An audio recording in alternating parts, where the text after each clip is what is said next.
Friends, आज की कहानी है मजबूरी भाग 10।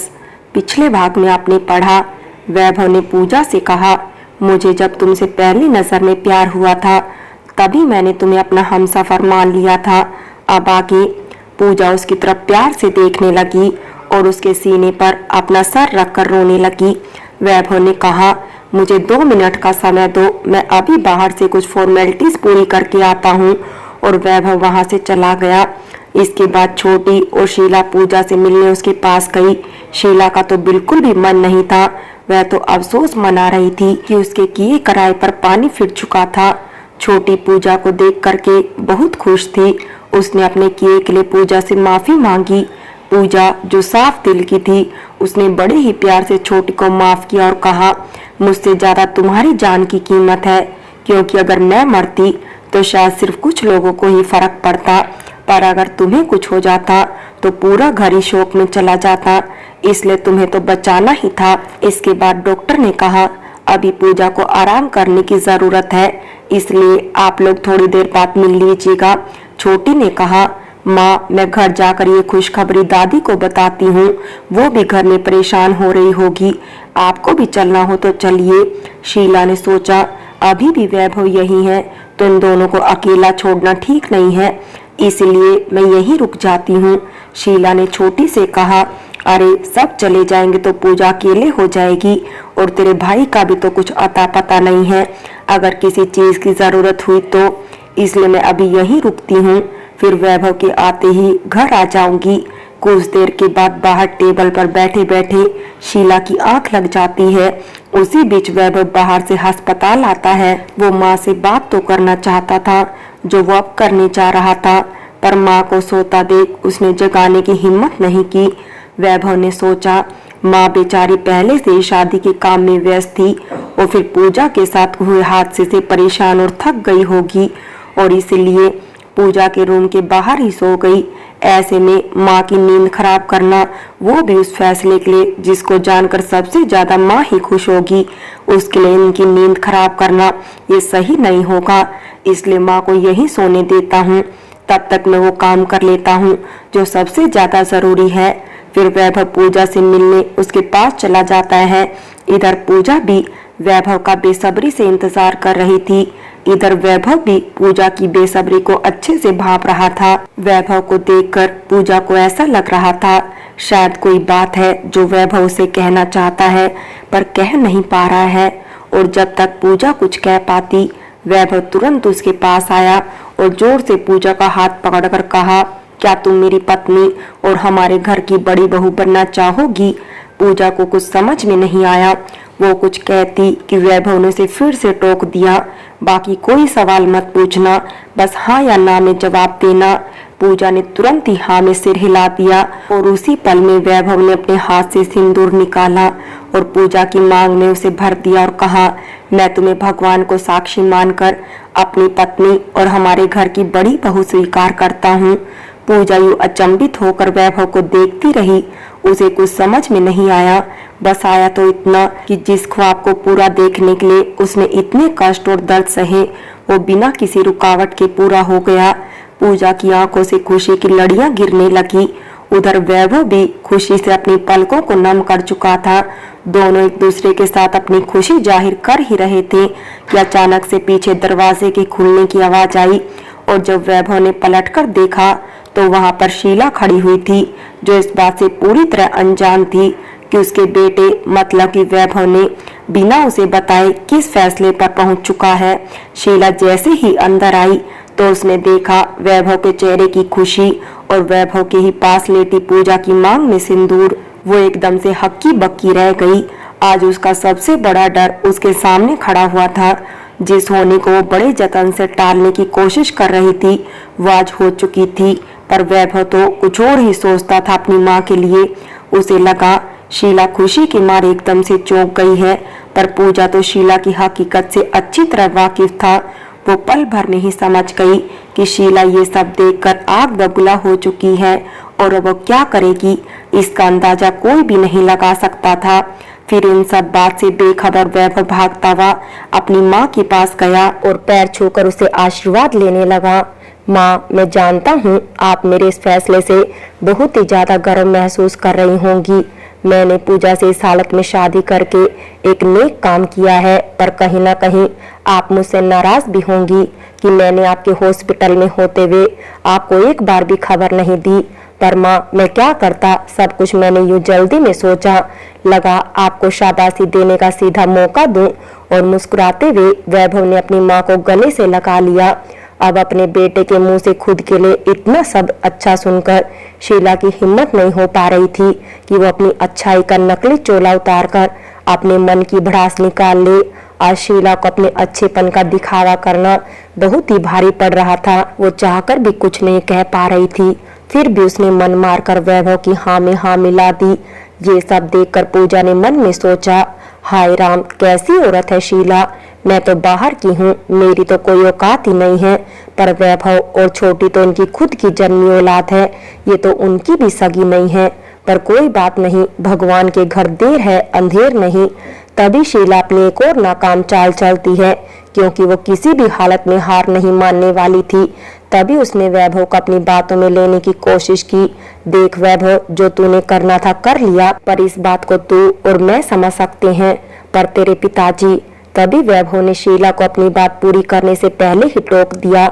माँ, आप नाराज मत होइए प्लीज, मैंने यह कदम पिताजी से पूछकर ही लिया था। पूजा से ऐसे शादी करना सही होगा या नहीं, क्योंकि पूजा उनके दोस्त की बेटी है, तो उन्हें इस बारे में ज्यादा समझ होगी। और पिताजी को भी आपकी ही तरह मुझ पर गर्व हो रहा था। शीला को ये सब सुनकर जो सदमा लगा, वो ऐसा लगा जैसे पूजा के बगल में अगला बिस्तर शीला का ही लगने वाला हो। पर फिर भी वही शीला ने अच्छाई का चोला ओढ़ रखा था, इसलिए इस बात पर भी वो सिर्फ झूठी हंसी हंसकर रह गई। पर शीला भी तो वैभव की माँ ही थी, उसने कहाँ हार माननी थी। और तभी उसने कहा, पर बेटा, हम सब एक समाज में रहते हैं और हिंदू समाज में तो बहुत रीति रिवाज होते हैं, हम उनको तो अनदेखा नहीं कर सकते ना। और मैं ये थोड़ी ना कह रही हूँ कि तेरे इस फैसले का सम्मान नहीं होगा, बस ये बात बाहर मत जाने दे। और वैसे भी हम जल्दी से जल्दी पूजा के ठीक होते ही ये शादी धूमधाम से कर देंगे। और वैसे भी तेरे इस फैसले से ये सिर्फ तेरी पत्नी ही बन पाई है, हमारे घर की बड़ी बहू नहीं। ये करारा सा ताना शीला ने घुमाकर ही सही पर पूजा को मार दिया। और पूजा भी बहुत अच्छे से इस ताने को समझ गई, पर बेचारी क्या कर सकती थी। आखिर वैभव ने तो अपनी आंखें बंद कर रखी थी और वैभव के सिवा उसकी सुनता भी कौन था, इसलिए चुप रही और शीला का तमाशा देख रही थी। कुछ देर के बाद डॉक्टर ने पूजा को घर ले जाने की परमिशन दे दी। तब शीला सिर्फ मन मार कर रह गई, पर पूजा को तो जैसे अपनी आंखों पर यकीन ही नहीं हो रहा था, कभी उसके लिए भी कोई इतना कुछ कर सकता है। और ये सोचते सोचते उसकी पलकें कब नम हो गई, इस बात की उसे खबर नहीं हुई। फिर दादी ने उसका स्वागत किया और वैभव ने उसे सहारा देकर हॉल में रखे सोफे पर जाकर बैठा दिया। कुछ देर के बाद शीला का पति घर आता है और साथ में उसके एक पंडित भी होता है। ये देख शीला और परेशान हो जाती है, उसे तो ये घर वाले कुछ सोचने का मौका भी नहीं दे रहे हैं। ऊपर से अब वैभव के पिता भी इन सब के साथ मिलकर लगता है इस लड़की को इस घर की बड़ी बहू बनाकर ही मानेंगे। इधर वैभव ने छोटी को कॉल करके ये खबर दे दी। कुछ देर के बाद वैभव, शीला और पूजा घर पहुंचे और जैसे ही वैभव ने दरवाजा खोला तो सबकी आंखें फटी की फटी रह गई। दादी और छोटी ने पूरा घर दुल्हन की तरह सजा रखा था और सामने दादी पूजा की थाल लेकर खड़ी हुई थी। वैभव ने पूछा, ये सब क्या है दादी? तब छोटी ने कहा, भैया आप पूजा को नहीं बल्कि पूजा भाभी को घर लेकर आए हैं, तो स्वागत भी तो उनका दुल्हन की तरह ही होना चाहिए ना। तब वैभव मुस्कुराते हुए बोला, देखा माँ, मेरी पत्नी के साथ साथ पूजा भाभी भी बन चुकी है। और अनजाने में कहीं ना कहीं वैभव ने शीला के उस ताने का जवाब भी दे दिया था जो शीला ने पूजा को कुछ वक्त पहले ही मारा था। पर मैंने भी कच्ची गोलियां नहीं खेली है, मेरे रहते तो ये लड़की कभी इस घर की बड़ी बहू नहीं बन सकती है। दादी शीला के अंदर चल रहे द्वंद्व को बहुत अच्छे से समझ रही थी।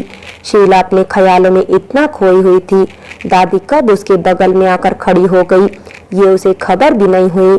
दादी ने शीला के कंधे पर हाथ रखा तो शीला डर गई। दादी ने कहा, डरो मत, मैं तुम्हें तुम्हारी जान से नहीं मारूंगी।